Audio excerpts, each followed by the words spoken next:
Andrew, am I selling my soul by doing this podcast, or is this on the up and up? No. The idea here is just that you will, at the expense of morality, do things for material gain. That's just the idea. That's the very idea of the quote. It's just that you'll compromise all of yours. It's called the Faustian bargain. There's a great play that was written about this very thing. And the idea was that you would be willing to sell your soul for materialism. And once you do that, you can't get the very thing back.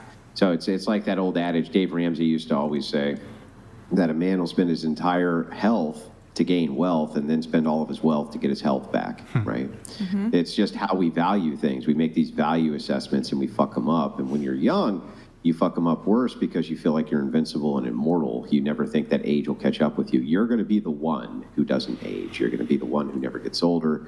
You're going to be the one that never happens to.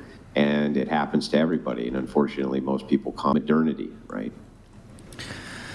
I have a best friend, actually, and a couple of years ago, my friends come to me for relationship advice quite often.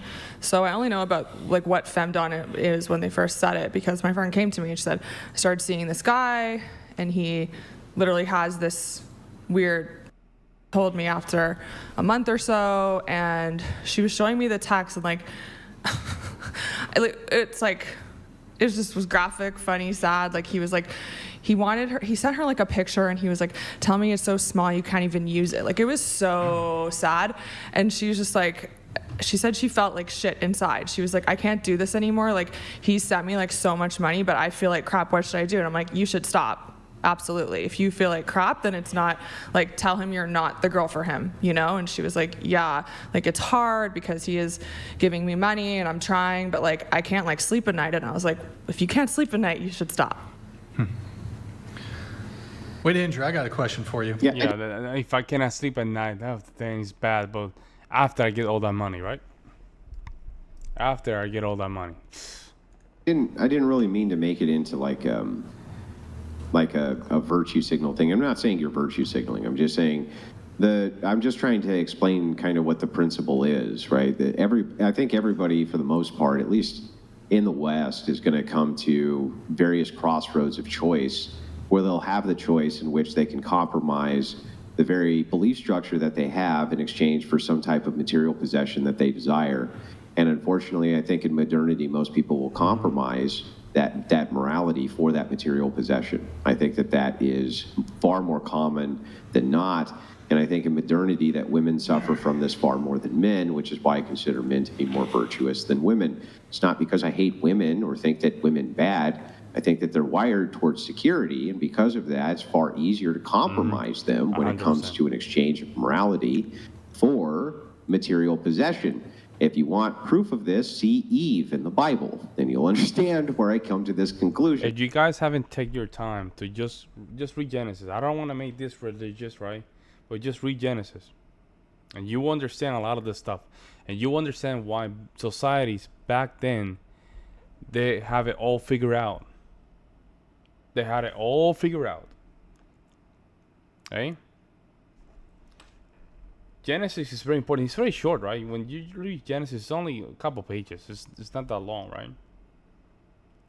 But when Eve took the fruit, she literally used Adam to just go down, because she knew she did wrong, right? But Adam didn't listen to God, and he just went with her. His lust really made his lust for cat put him in a position of eternal sin. You have to read Genesis, man. It's crazy, man. When you just take your time and just read it. So, just saying. I have a quote for you, Andrew. I have a quote for you, and I want to know if this impacts you, because sometimes I think about this quote, and I'm like, yeah. Okay, so whoever fights monsters should see to it that in the process he does not become a monster. And if you gaze long enough into an abyss, the abyss will gaze back into you. Yeah, so that's modern Western philosophy stolen from Easterners who don't understand the distinction between essence and energy. But the thing is that no, you stare into the abyss long enough, or you dance. But the other way to say this, you dance with the devil doesn't change, devil changes you. Yeah. This is actually antithetical to Christian ethics. The idea in Christian ethics being that you're always staring down at the abyss, and your job's to convert the world while you're staring down it. So no, I reject this kind of quote summarily. Another way you could say this, I've heard it said as be careful that the shadow you chase is not the one that you cast, meaning be careful the thing you're going after is not the very thing that you are. But I think that the only thing that you can do, right, I prefer this, right, I would say it this way, stare into the abyss and, right, these bastards. The truth is that you should absolutely stare them down, hold your ground, and not take a single step back ever, not ever.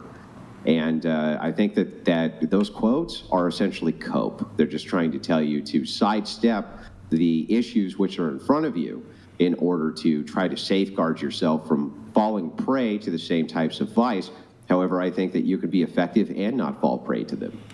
The way I interpret that last quote, though, isn't so much like to run from a fight. It's more so if you're involved in a certain, if you're engaged with something, this thing has the capacity to scar you in some way so as to damage you. Yeah. Yeah, that's everything. That's the problem with it, right? Is there's no singular activity that you can fall into that doesn't have that capacity. Yeah. Think of something as simple as And I love this kind of conversation. They're getting into it. eating ice cream. But if you eat too much ice cream, it has the potential to scar you. Same thing, play the guitar.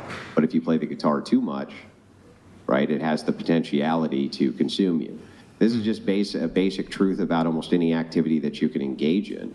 And so I think that the opposite is true. I think that the abyss is the thing we're always all staring into. And the trick is to just not get sucked into it, regardless of that. Okay.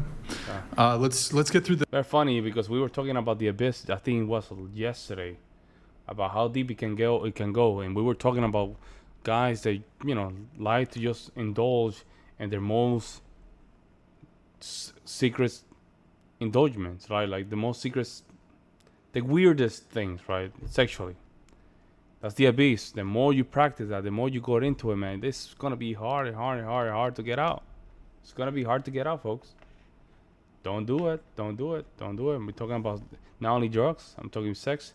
Not do it, guys, because then you're gonna be reprogrammed, but you're gonna be deep into the hole, and that hole is dark. It's gonna be to a point that you're getting into the abyss, but you can still see some light, right? You look up, you say, okay, I can still climb up, but you keep going down, then the light disappear. So what are you gonna do?